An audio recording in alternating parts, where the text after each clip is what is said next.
இருக்கிறீங்க என் பிள்ளைங்க எல்லாம்? இப்ப அம்மா என்ன சொல்ல போறேன்னா, அம்மா எப்படி முன்னுக்கு வந்தேன்னு சொல்லிட்டு சொல்ல போறேன். அம்மா வாழ்க்கையில 3 பேர் முக்கியமானவங்க. என்னன்னு பாத்தீங்கன்னா, மாச காலண்டர், டெய்லி காலண்டர், டெய்லி எழுதுற டைரி. அது ஒன்னொரு டைரி நான் எழுதுவேன். அது பெரிய பெரிய பட்ஜெட்லாம் அதுல எழுதுவேன்.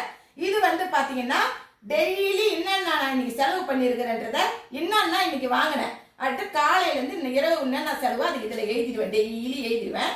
அது எனக்கு அந்த பழக்கம் எப்பயுமே 40 வருஷமா உண்டு. இப்ப பாத்தீங்கன்னா இவர் என்னன்னு பார்த்தோம்னா டெய்லி காலண்டர். இந்த டெய்லி காலண்டர் பாத்தீங்கன்னா கேஸ் என்னைக்கு போட்டோம், என்னைக்கு ஆயில் இருக்குதுன்றதுனால இந்த அன்னைக்கு போடுற அன்னைக்கு இதை எடுத்து ஒட்டிடுவேன். இவர் என்ன பண்றா மாச காலண்டர். இது இந்த மாச காலண்டர்ல நம்ம பால் எக்ஸ்ட்ரா வாங்கியிருக்கிறோமா, பால் குறவா வாங்கியிருக்கிறோமா, அதுக்கு யூஸ் பண்ணிக்குவேன். அப்புறம் பாத்தீங்கன்னா எண்ணெய் வந்து இன்னைக்கு 1 கிலோ எடுக்கிறேன்னா அதை எழுதிட்டு வந்த டேட்ல. அதே மாதிரி வந்து சர்க்கரை, தோரம்பருப்பு, முக்கியமான எல்லாமே இதுல வந்து எழுதிடுவேன். இது ஏன் இந்த மாதிரி எழுதுறேன்னா, இப்ப வந்து எண்ணெய் நம்ம யூஸ் பண்ணிட்டு இருக்கிறோம் தெரியுங்களா, அந்த எண்ணெய் வந்து நம்ம 1 லிட்டர்னா ஒரு நாளைக்கு 100ன்னு வச்சுக்கணும். இப்ப நம்மளுக்கு வந்து 10 நாளைக்கு வரணும்னு வச்சுக்கோங்க. இப்ப ஒரு வாரத்துல தீர்ந்துச்சுன்னா அந்த எப்படி அந்த எண்ணெய் தீர்ந்துச்சுன்னா, ஓ அப்ப எப்படி தீர்ந்துச்சு, நம்ம பஜ்ஜி சுட்டு சாப்பிட்டுருக்கிறோம், பூரி போட்டிருக்கிறோம் அப்படின்னு சொல்லிட்டு எனக்கு காட்டி கொடுத்துரும். அப்ப ஒண்ணு இருக்கிறதுனால அதை கம்மி பண்ணிக்குவோம். நான் அப்படி நம்ம இப்ப கம்மி பண்ணலன்னு வச்சுங்களேன், நம்ம எவ்வளவு எண்ணெய் சாப்பிட்டோம், எவ்வளவு சுகர் சாப்பிட்டோம், எவ்வளவு செலவு பண்ணோம் அதுன்றது நமக்கு தெரியாது. அதனாலதான் இதை நான் யூஸ் பண்ணி அதுக்கு தகுந்த மாதிரி கம்மி பண்ணிக்குவேன். அது உடம்புக்கும் நல்லது, நம்ம வீட்டு பட்ஜெட்டுக்கும் நல்லது. இதே மாதிரி அம்மா செய்யற மாதிரியே நீங்க செய்யறீங்க. இப்ப வந்து நம்ம சேமிக்கிறதெல்லாம் வந்து பாத்தீங்கன்னா நம்ம அம்மாவே ஃபாலோ பண்ணுங்க.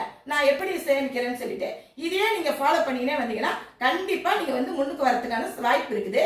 இப்ப வந்து ஒருத்தவங்க வந்து 10,000 ரூபாய்க்கு சம்பாதிக்கிறாங்கன்னு வச்சுக்கோங்க.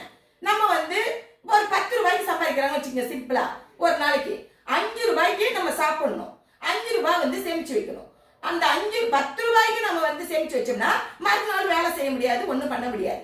அதனாலதான் 5 ரூபாய்க்கு சாப்பிடணும், 5 ரூபாயை சேமிச்சு வைக்கணும். நம்ம கையை மீறி செலவு பண்ணாலும் 5 ரூபாய், நம்ம 2 ரூபாயாவது மீறும்.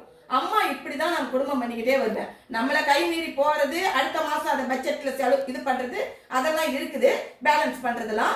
இதே மாதிரிதான் அம்மா வந்து நான் ஒரு இதுவும் சொல்லுவேன். என் பிள்ளைங்களுக்கும் நான் இதை மாதிரிதான் சொல்லி கொடுப்பேன். நான் இந்த பிள்ளைங்களுக்கும் நான் சொல்லித்தரேன். இதே மாதிரியே ஃபாலோ பண்ணுங்க. என்ன நம்ம இது எல்லாமே இது வந்து வாழ்க்கை.